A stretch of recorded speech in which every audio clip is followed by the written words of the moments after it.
start today with the lyrics of Nina Simone. It's a new dawn, it's a new day, it's a new life, and I'm feeling good. Do doom, do doom, do doom, do do. Yeah. Hi, Mike. It's Hanoch here in beautiful downtown Modi'in, home of the Maccabees. Oh, how exciting, but not quite as exciting as Franklin, North Carolina, where Mike Clayton and some of the nicest people in the entire world reside. Hey, Mike, what's doing? Hey, good morning, Hanoch. Yeah, you kind of got me going on that one now. What an intro. And I mean, besides that, you're wearing a Navy SEAL shirt. Well, this is a shout out, excuse me, to Priscilla Reed. Uh, Okay, you know, did you ever realize something, Mike? Our mutual friends are the best people in the whole world, that's without a true. doubt.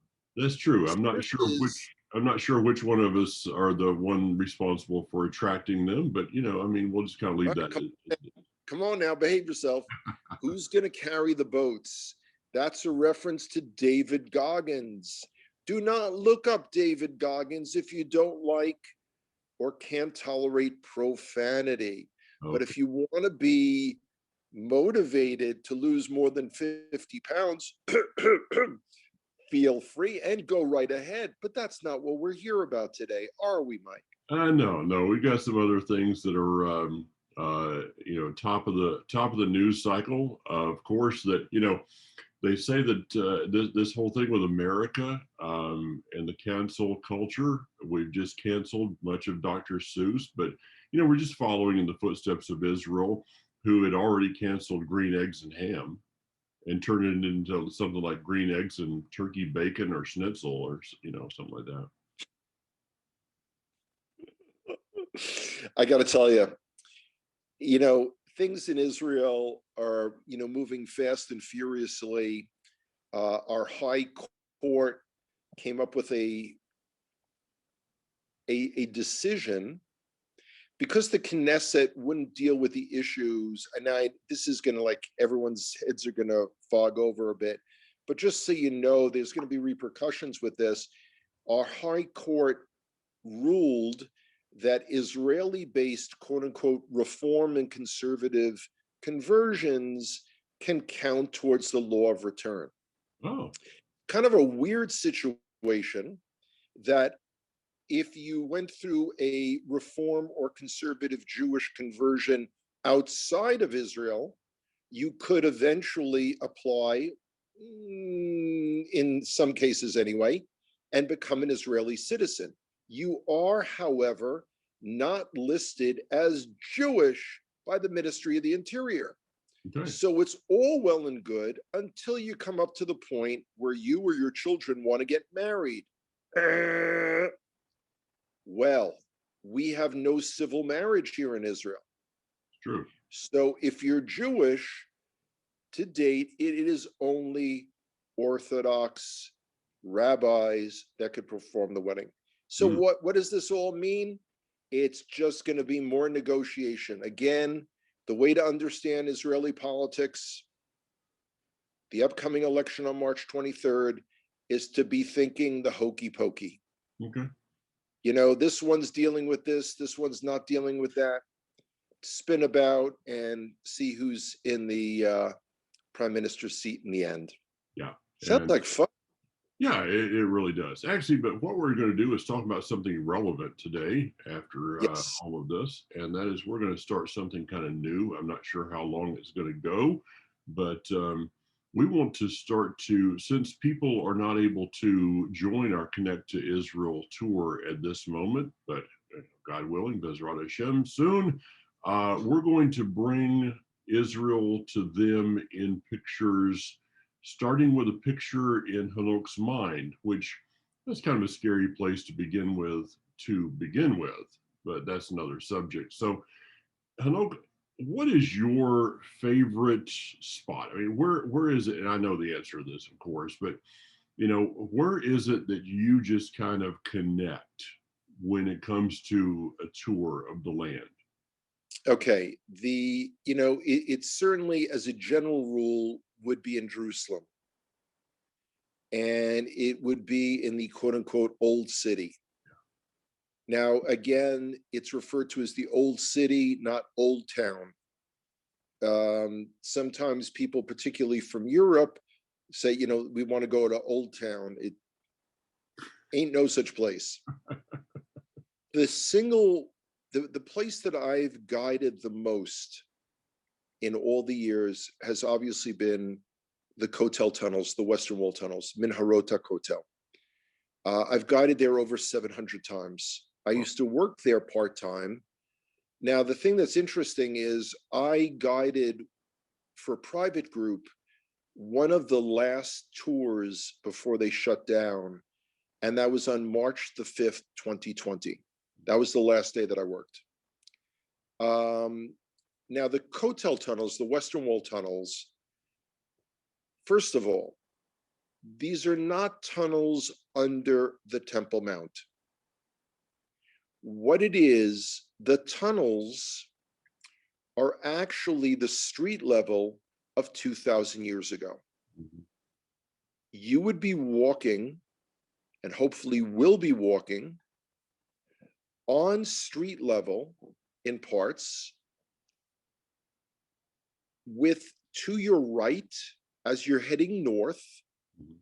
that's the route, with the Western Wall on your right side. Now, the Western Wall erroneously is referred to as the holiest site to the Jewish people. Yeah. Even Ivanka Trump said that when she was here. Wrong. The Western Wall is the westernmost outer retaining wall. When Herod wanted to expand the Temple Mount, he needed to create a box, if you will. I know this is it's hard for people to visualize just from me talking. Build a box and build the larger temple on top of it. Well, to create this box, he needed 4 walls. This is the westernmost wall. Now, there are still parts of the southern wall, Yeah. and the eastern wall still in existence 2,000 years later. Okay, so you're walking along, and what it is, and just to clarify, these are ruins of the Second Temple period. There are no existent ruins of the First Temple period. Whatever Nebuchadnezzar didn't destroy in 586 before the Common Era, Herod got rid of. Because Herod, boys and girls, was all about Herod. Mhm. Herod was a megalomaniac. He was a wackadoodle. But boy, could this guy build. So it was never a tunnel until after the 1970s. It was a street. It was open air. When you're walking through the Western Wall tunnels, you've got to imagine 2,000 years ago, you're outside, you're looking up, and there's the temple above you. It's an important point. The only people that ever built a tunnel there were we Israelis. There is a spot where women pray. Mhm. It is the spot, if you were to cut through under the Temple Mount, under the Harabayit, you would come to the place of the Kodesh HaKodeshim, the Holy of Holies. That is considered. Now, why is it that women are praying there? Because due to the political decision on the part of the Israeli government, allowing the Muslim Waqf, the Islamic Religious Council, to maintain daily control up on the Temple Mount, non-Muslims are not allowed to pray publicly up on the Temple Mount. It is only for Muslim prayer. It is, we could do an entire series of shows about that. And again, if you have any questions, folks, please email me. I do have to digress for a second. If the only thing you want to email me, and I've gotten a slew of these, are, quote, are y'all going to get stuck? If all you want to know is about vaccination in Israel, please write to someone else. My view personally has always been as a libertarian. Whatever you do, you do. Whatever I do, I do. And it's none of anyone's business. Mhm. And who has the time and the energy? You know, talk about distractions. Well, I don't want to distract us. We're in the Western Wall tunnels There you right go. now. Let's get back to the tunnels. So the walk, the tour in and of itself, it is not a site that's open that you can just walk through. You have to go on a tour. That's not a suggestion. That's a rule of the folks that run the Western Wall tunnels. Yeah. The Keren Moreshet HaKotel, the Western Wall Heritage Foundation. As I said, I used to guide there part-time. Now I only guide there with outside groups. It has been more than 2 years since I worked there part-time. Mm. And they've been closed to the public since March of 2020. Yeah. Nobody goes to the Western Wall tunnels. So, that's, every once in a while I'll get an email from, an old pal or acquaintance that'll say, gee, Hanoch, I'm hoping to come back to Israel when you all open up. I want you to give me a tour of the Western Wall tunnels. No, I don't work there. Mhm. I like I said, I only do outside individual or group tours. Now, let me break in here. Since you said that no one has been allowed down there since March of 2020, are they not allowing the women to go and pray? No, the area has been shut down. So literally no one except maybe security has been in that tunnel for coming right at a year now. Well, what's interesting is they opened it partially for brief periods, and I assume it was strictly for prayer because no tours were allowed. Yeah. Again, there was the concern of having, 20 people, in close proximity, COVID, et cetera, et cetera, et cetera. Now let's talk about something as we're in the tunnel. Let's back up and go to the exposed part of the wall today. That's where, most people, when they visualize the Western Wall, not visualizing that, okay, the Western Wall that's exposed, how much more of how much more of that wall is there? Give us the dimensions. I know There's you about haven't been there for a while. there's about another 16 meters, which is 48 feet. Okay. That's not exposed. They uncovered part of it, and I was in the first group of guides to go and see it.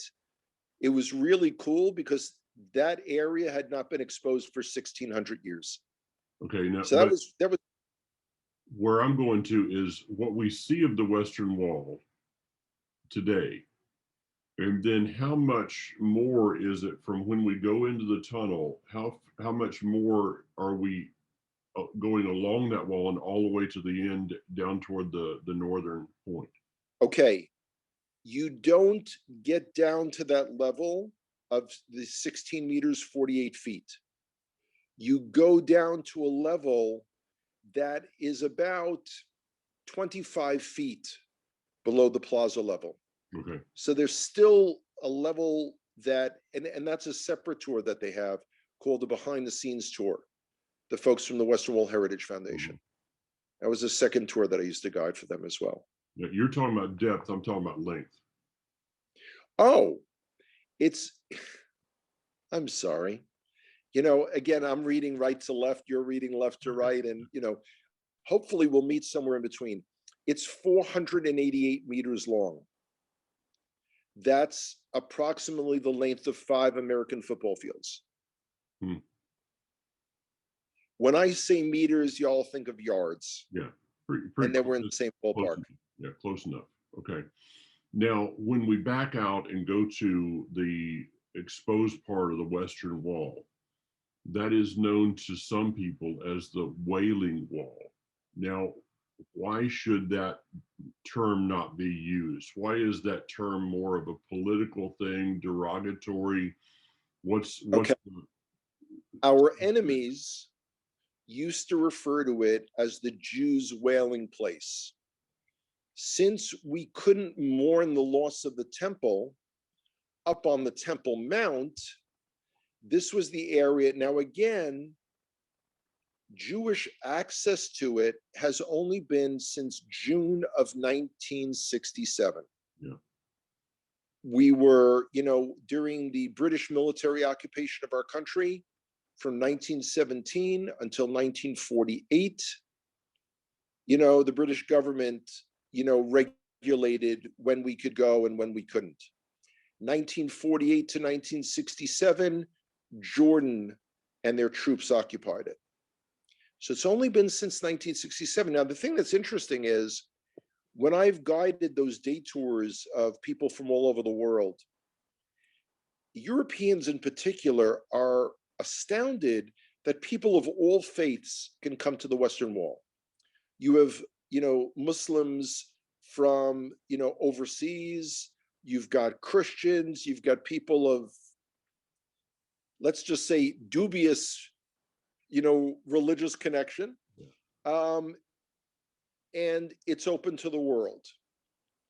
And again, that's a contrast to the Temple Mount, where you cannot go with any identifiable religious symbol. If you're a Christian and you wear a cross, you need to put it away. You cannot go up with a Bible. You cannot make a motion that looks like you're praying. Yeah. When you typically go into any Hebrew roots congregation, see people, with their arms up in the sky, boom, that'll get you thrown off. Yeah, arrested. Yeah, we had quite a time the last time that we were there. So this whole thing about Wailing Wall to me is kind of brings out an aspect of Judaism that most people are not familiar with, is that Judaism is not about looking backwards, it's about looking forwards. So if we were to give a nickname to the Western Wall and try to come up with something else, it would be more of a yearning wall. Would that be a way of looking at it? That's a great way to describe it. Every once in a while I'll have people say to me, do you pray a lot at the Western Wall? And the answer to that, this may surprise many of our listeners, is very, very rarely. Mm-hmm. Now, even when I was there on a daily basis, guiding multiple tours throughout the day at the Western Wall tunnels, if it was time for mincha, the afternoon tefillah, the afternoon prayer, I would pray in the Western Wall Plaza, but at the back of the plaza, not up against the wall, and angled to the left on a diagonal. So I would because, okay, let me explain. Throughout the world, people, prayers in Batei Knesset and synagogues are oriented east. Yeah. In the United States, they're oriented east. And people say that's to Jerusalem. Well, in Jerusalem, where do you turn? And, people say, well, the Western Wall. No. Yeah. You're turning to the Temple Mount, to the place where the Beit HaMikdash stood, the temple stood, and will stand again. That's currently covered by a structure called the Dome of the Rock. Mm-hmm. Surprise. Yeah, that concept was very evident when we were in Ariel one time together, and we were at a conference, and I think it was either 9 o'clock in the morning, 3 in the afternoon, something like that, and we had everybody stand to recite and declare the Shema, and everybody said, well, we need to turn to the east. No, guys, Jerusalem is south from here, so it is that consciousness of where is Jerusalem from where I'm standing. And Jerusalem needs to be the center of the universe for each and every one that's listening to this message. It's interesting, when we were at Tamar in the Arava desert, I get up in the morning for morning tefillah, morning prayer, and I'm trying to figure out, so I actually use the nearby road, figuring out which way was north. Yeah. And that's the direction because we're all the way in the south. When I was in Johannesburg years ago, South Africa, I prayed facing north. Mhm. Now again, that's disorienting for people, but it's when you're outside of Israel, it's Jerusalem. When you're in Jerusalem, it's the Temple Mount. When you're close to the Temple Mount, it's the place where the Kodesh HaKodeshim, the Holy of Holies, stood. Yeah. This maybe sounds a little far fetched for people. Why is that? Well, it's because Jerusalem literally is. I mean, if you looked at maps, the old style map, Jerusalem was the center of everything, and Jerusalem is where he chose to put his name. And so, to be conscious of where Jerusalem is to be conscious of where Hashem is in our lives. That is something that I hope people will stop this recording and go back and listen to several times until they really, really own it. Mm. And Yeah. I've said before, I would like to think most of my friends in America economically have been able to keep their jobs and have been economically unaffected by this whole COVID-19 thing. I would like to think and hope and pray that they're saving their shekels or dollars to be able to come back to Israel. Because guess what, boys and girls? Our airport is beginning to reopen next week. Now, not to tourists yet, but this is the trend over the next, coming months. This is the time, I've said it many times in our recordings, this is the time of preparation. Prepare yourselves for the restoration. Now, this is time for a shout out. Mike, you brought something to my attention that I was totally unaware of. I know we've got listeners all over the world, and I know from the feedback that I get that many, many people enjoy these Israel updates. But you enlightened me about something that I was unaware of. And of course, it comes to the secondary center of the world, which is Franklin, North Carolina. So we have to give a special shout out to Rosie Connor. That's true. Rosie, it appears, has been utilizing our update to babysit her nephews. Yeah. Now, when my girls were growing up, I only had Sesame Street. Dear Rosie has found yet another use for the Israel update. So Rosie, wherever you are, I salute you. Yes. Thank you. Yes, and next week Hanoch will be coming on with his Big Bird costume. Well, actually, I'm more of a Cookie Monster kind of guy. No. I've already got that. Okay, I've already claimed Cookie Monster. Well, I hope people like this, little bit of a glimpse, kind of a mini verbal tour. And if people have, locations that they would like us to talk about, yeah, please, been there, done that, and I miss them. I miss guiding. Yeah. Now let's go back, and before we finish, let's go back to this thing of the yearning wall. Yes. Which I think it's probably the first time that's ever been named. It was on this program. So when you see this going all over the world, you'll know where it came from.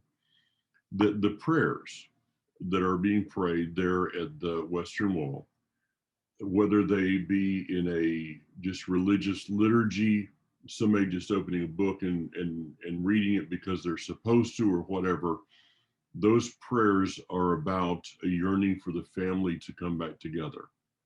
Those prayers are about a temple built and a kingdom established. in the Kotel tunnels, a special place for both of us is that area you mentioned where the women are praying. Is closest to the Kodesh Kodashim as we can establish today. To walk through that and see, and I've never been there that there's not been at least 3 or 4 women that are praying there. I have felt as I walk through there many times that I was stepping into a river, literally just stepping into a river of this living water flowing.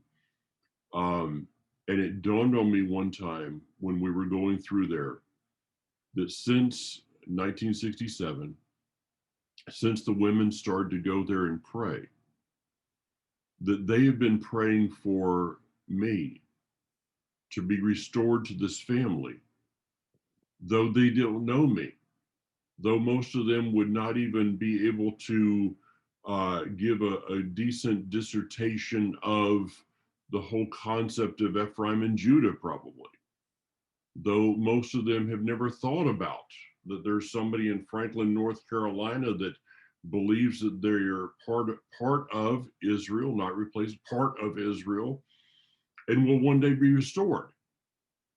But before I even knew who I was,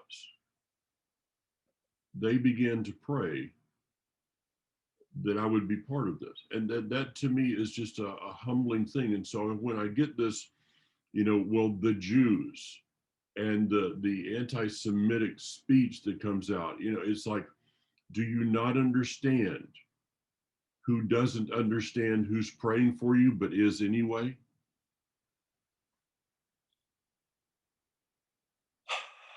There's so much I could say, and not all of it would be terribly negative, although the majority would be. Since so many of our listeners view themselves as disciples of Yeshua, of wanting to walk in his steps, I just ask you to go back. First of all, the issue of the kingdom and the restoration, that's on the ground, boys and girls. It's not up in the sky with angels' wings and harps. The other thing is, look to whom Yeshua was dealing with and talking to and talking about. Mm-hmm. He's talking to his fellow Jews. His students were all Jewish. They all observed Jewish law. Okay? He was talking about the dispersed of Israel, the lost sheep of the house of Israel. Contrast that when he was asked to deal with Gentiles. No, that really wasn't his thing. So, in my opinion, based on my studies of the teachings of Yeshua, he is a key part of the restoration of all of Israel, of bringing back those lost sheep of the house of Israel, the northern kingdom, Ephraim. So, don't delude yourselves. And I one thing I think is particularly disturbing to me. Other than you, Mike, I can only think of a number of people. Again, these are all happen to be mutual friends. All right, they may be more your friends than mine. Okay, we'll give them credit where credit is due. Who have relationships with Jews. You can't claim to be part or yearning for the restoration if Jews are like, thumbs up, they've got the cooties, keep them away. Yeah. That was subtle. Yeah, it was. To the point that I heard the other day, and I won't give the reference online. I would if somebody emailed me directly, but there is a large Messianic style congregation that has on their statement of beliefs that the two-house teaching is anti-Semitic. Yeah. Um, Yeah. you know, how far from the truth could that possibly be? Are there people that are part of this movement that are anti-Semitic? Yes, there's parts of Judaism that are anti-Semitic, but Sure. to lump everybody into this and say that the whole doctrine of Ephraim and Judah and the two houses coming together is somehow anti-Semitic is a statement, I don't know, that's just so far fetched to me that I don't even have a box to put that in. That's probably because you were raised on the wisdom of John Wayne, that you can't stop stupid.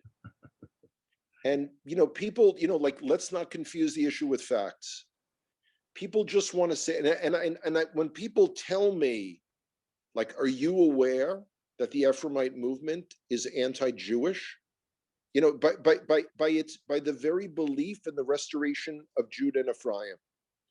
So, I guess they're expecting me to be able to go back and speak to all the prophets, because here, we consider prayer only a local call. So, like, I can somehow get in touch with, Isaiah and Mhm. Ezekiel, etc. All the guys, because I'm living with the Maccabees, so I can do anything. Oh, good day for discernment.